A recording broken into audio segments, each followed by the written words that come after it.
10 degree kasi. Kaya yan oh. Ang kapal na naman ng yelo. Grabe naman nakasiting yung Saudi. So tara, paklasin natin guys. Yung general cleaning na rin natin para isang trabaho na rin. So ang dahilan nito guys kaya nagyelo dahil sinagad nung sira kasi yung cover nung thermostat sensor or thermostat control. Kaya in-adjust na lang ng Saudi.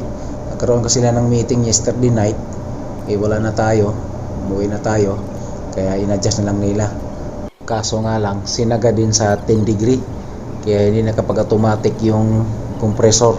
Tuloy-tuloy yung gana niya kasi yung thermostat na yon nasa labas ng mga opisina.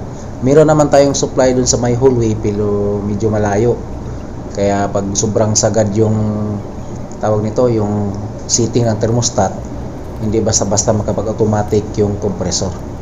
So yan, patapos na tayo. Ginamitan lang natin ng tubig para mabilis matunaw. So yan, pinabit lang ng kasama ko yung cover para ma-start up na rin natin.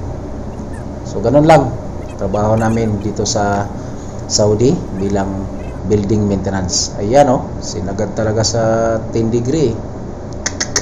So ayan, automatic na yung compressor. Okay.